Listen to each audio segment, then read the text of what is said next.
বৈধ ভোটার যতক্ষণ না লিস্ট হবে আন্দোলন চলবে। না না না, কোনো দলের সাথে আমি না, না না, কোনো রাজনৈতিক কোনো উস্কানিমূলক বক্তব্য নেই। ইতিমধ্যে গোটা রাজ্য রাজনীতি উত্তাল মোতাবাড়িকে কেন্দ্র করে। হ্যাঁ, মোতাবাড়ি কি যেন একটা হয়ে গেল। এসআইআর এ যাদের নাম আসেনি তাই নিয়ে মানুষ আন্দোলন করলো। আন্দোলনটা তো অপরাধ নয়, ন্যায়সঙ্গত। আর সেই আন্দোলনে বক্তব্য রেখে রীতিমতো কাল হলো মোফাক্কেরুল। কিন্তু মোফাক্কেরুল তো একেবারে মোতাবাড়িতে যে ঘটনা ঘটেছে সেখানে ছিলেই না। মোফাক্কেরুল বক্তব্য দিয়েছে সুজাপুরে, তারপরেও তাকে মোথাবাড়ি কাণ্ডের মাস্টার মাইন্ড হিসেবে গ্রেপ্তার করা হলো। তাকে মোথাবাড়ি কাণ্ডের মাস্টার মাইন্ড হিসেবে মিডিয়াতে প্রচার করা হলো। মমতা ব্যানার্জি বলেও দিলেন। কিন্তু আজকে মোফাক্কেরুল ইসলাম বলছে আমি দমে যাবার পাত্র নেই। ভয় তিনি করেননি, বরং তিনি বললেন যতক্ষণ না পর্যন্ত বৈধ ভোটারদের নাম না উঠবে আন্দোলন চলবে। তাকে অ্যারেস্ট করে নিয়ে যাওয়া হচ্ছে, তাকে 14 দিনের একেবারে পুলিশ হেফাজতের নির্দেশ দেওয়া হয়েছে। তারপরেও দমে যায়নি মোফাক্কেরুল ইসলাম। তিনি বলেছেন আন্দোলন চলবে, আন্দোলন জারি থাকবে, লড়াই চলবে এবং এই লড়াই তিনি চালিয়ে যাবার একেবারেই প্রত্যয় দিয়েছেন। এবং তিনি কি বলেছেন মিডিয়ার সামনে, চলুন প্রথমে মোফাক্কেরুলের বক্তব্য শোনাবো আপনাদের। বৈধ ভোটার যতক্ষণ না লিস্টে উঠবে ততক্ষণ আন্দোলন জারি থাকবে। হ্যাঁ, তো এটার জন্য কি আপনাকে দল থেকে কোনো রাজনৈতিক দল থেকে বলা হয়েছিল? না না, এটা জনসাধারণের কাজ। তাহলে আপনি এই ধরনের উস্কানিগুলো কেন? কোনো উস্কানিমূলক বক্তব্য নেই। কিন্তু বারবার যেটা মুখ্যমন্ত্রী তিনিও আজকে বলেছেন যে জানে না, বিনা তথ্যে উত্তর বক্তব্য দিয়েছে। বৈধ ভোটার যতক্ষণ না লিস্ট হবে আন্দোলন চলবে। তাই বলে আপনি বিচারকদের গোটা রাত এইভাবে আটকে রাখতে ইন্ধন কোনো দেবেন? প্রমাণ যদি দেখাতে পারে তা বলবে। আপনি কি অ্যাডভোকেট নাকি? উস্কানিমূলক বক্তব্যের জন্য আপনি কি অ্যাডভোকেট? একভাবে আপনি এই ধরনের অ্যাডভোকেট হয়ে এই ধরনের আচরণ, আপনার এই ধরনের কোন কি ধরনের আচরণ? এই যে আপনি বৈধ ভোটার লিস্ট, বৈধ নাগরিকের লিস্টে যতক্ষণ না চলবে আন্দোলন চলবে গণতান্ত্রিক পদ্ধতিতে। উস্কানি দিয়েছেন চাইনা। না না না, কোনো দলের সাথে আমি না, না না, কোনো রাজনৈতিক। আপনি ভোটে দাঁড়িয়েছিলেন। তারপর থেকে আমি রিজাইন করেছি। আপনি ভোটে দাঁড়িয়েছিলেন তো? নেই বললাম তো আপনাকে। মোফাক্কেরুল ইসলামের বক্তব্য আপনারা শুনলেন। এবার আপনাদের জানিয়ে রাখি, এই আন্দোলনে তাকে প্রশ্ন করা হয়েছিল আপনি কি জাজ সাহেবদের আটকে রেখেছিলেন। উনি বললেন প্রমাণ আছে আপনার কাছে, প্রমাণ দেখাতে পারবেন? উনি বলেছিলেন আপনি নাকি উস্কানিমূলক বক্তব্য দিয়েছেন। উনি বলেছেন একটা উস্কানিমূলক বক্তব্য দেওয়া হয়নি। উনি আন্দোলনের কথা বলেছেন, উনি গণতান্ত্রিক পদ্ধতিতে আন্দোলনের কথা বলেছেন। উনি এটা গরম ভাষাই বলেছিলেন। হ্যাঁ, তিনি বলেছিলেন যে আমার 14 পুরুষ, আমার আপনার 14 পুরুষ যারা এদেশের নাগরিক, এদেশে ভোট দিয়েছেন, এদিকে খেয়েছেন, এদেশে জন্মেছেন, এদেশে জীবনযাপন করছেন, তাদের নাম বাদ দেওয়া হচ্ছে।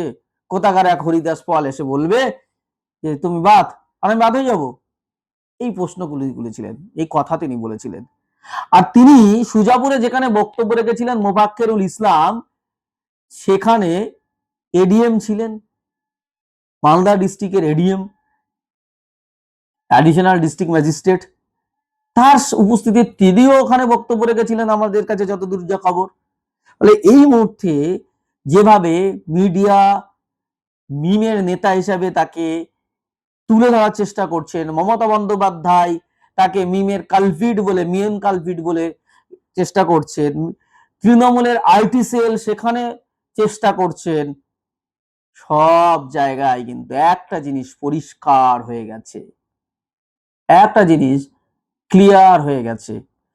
এই যে ঘটনায় আসলে তৃণমূল এই ঘটনাকে কেন্দ্র করে একদিকে মুসলমানদের অপরাধী বানানো হচ্ছে যেমন তৃণমূল, ঠিক উল্টো দিকে বিজেপিও। তৃণমূল বলছে বিজেপির ভিকটিম বলে আইএসএফ মিমকে টার্গেট করছে, আর অন্যদিকে বিজেপি মুসলমানদের টার্গেট করছে ধর্মীয় ভাবে এবং বলছে আছে মমতা ব্যানার্জির লোক। অভিষেক বন্দ্যোপাধ্যায় বলেছিলেন এসআইআর এর নাম যদি একটা বৈধ ভোটারের নাম বাদ যায় দিল্লিতে গিয়ে আন্দোলন করব, কিন্তু তিনি করলেন না। দিল্লিতে 1 লক্ষ মানুষের জমায়েত করে আন্দোলন করবেন বলেছিলেন, কিন্তু তিনি করেননি। মমতা বন্দ্যোপাধ্যায় বললেন এসআইআর হতে দেব না, এসআইআর হয়েছে। মমতা বন্দ্যোপাধ্যায় মিছিল করেছিলেন, একটা বৈধ ভোটারের নাম বাদ দিতে দেব না। মনে আছে কলেজ স্ট্রিট থেকে মমতা বন্দ্যোপাধ্যায় এসপ্ল্যানেড পর্যন্ত মিছিল করেছিলেন, অভিষেক বন্দ্যোপাধ্যায় সেখানে ছিলেন, তৃণমূলের সমস্ত নেতৃত্বরা ছিলেন, কিন্তু না, হলো না। এসআইআর হলো, নাম বাদ গেল। বিজেপি বলেছিল হিন্দুদের নাম বাদ যাবে না, হিন্দুদের নাম বাদ গেল। সবাই চিটিংবাজি করেছে, বিজেপি, তৃণমূল, এমনকি যারা বলেছিল এসআইআর নিয়ে বিশাল আন্দোলন করবো, সিপিএম, কংগ্রেস, আইএসএফ, তারাও কিন্তু বিশাল আন্দোলনে নেই। হ্যাঁ, আইএসএফ মামলা করেছে, সিপিএম কিছু আন্দোলন করেছে, কংগ্রেস কয়েকটা মিছিল করেছে, কিন্তু ব্যাপক স্তরে যে আন্দোলন করার দরকার রাজনৈতিক পার্টিগুলো সেইভাবে করছে না। আর তৃণমূল 2021-এ এনআরসি নিয়ে ভোট বৈতরণী পার করেছে, তৃণমূল এবারও এসআইআর এর নামে ভোট বৈতরণী পার করার চেষ্টা করছে। মমতা বন্দ্যোপাধ্যায় বলছেন যে ইমাম সাহেবরা জুম্মার পরে যেন আন্দোলন করবেন না, ঝামেলা করবেন না। ইমাম সাহেবরা জুম্মার পরে ঝামেলা করেন নাকি? আসলে এগুলো মুসলমানদের অপমান করছেন, মুসলমানদের প্রতিনিয়ত বঞ্চিত করছেন, অপমান করছেন, আর ফ্রি ফ্রি মুসলমানদের ভোট নিতে চাইছেন মমতা বন্দ্যোপাধ্যায়। আর সেখানে দোষ দাপিয়ে দেওয়া হচ্ছে কখনো আইএসএফ এর, কখনো মিমের। এই যে মোফাক্কেরুল ইসলাম একসময় তৃণমূলে ছিলেন, তৃণমূলের যুব দায়িত্বে ছিলেন, এবং গনি খানের আব্দুল গনির যিনি ইলেকশন এজেন্ট ছিলেন 2016-তে, সেই মোফাক্কেরুল ইসলাম 2021-এ মিমের ক্যান্ডিডেট হয়েছিল। তাই জন্য সেই মোফাক্কেরুল ইসলামকে মিমের নেতা বলে, কালপিট বলে দাগিয়ে দিচ্ছেন স্বয়ং মমতা বন্দ্যোপাধ্যায়। অল ইন্ডিয়া তৃণমূল কংগ্রেসের একেবারে এতে পোস্ট হচ্ছে, দাঙ্গা তা কিছুই হয়নি, কোনো দাঙ্গা হয়নি, এখানে কারো মাথা ফেটেছে, কারো ঝামেলা হয়েছে, কারো হাত কেটেছে, কিছুই হয়নি। যে ঘটনা, সেখানে পুলিশের লাঠিচার্জ, দীর্ঘক্ষণ যে বিচারপতি আটকে ছিলেন, বেরোনোর সময় পুলিশের লাঠিচার্জ, এবং সেখানে সেই কনভয়েতে 2 জন আক্রান্ত হয়েছেন। সেই আক্রান্তের কারণে মানুষ উত্তেজিত হয়ে ঢিল ছুঁড়েছে, এটাই ঘটনা।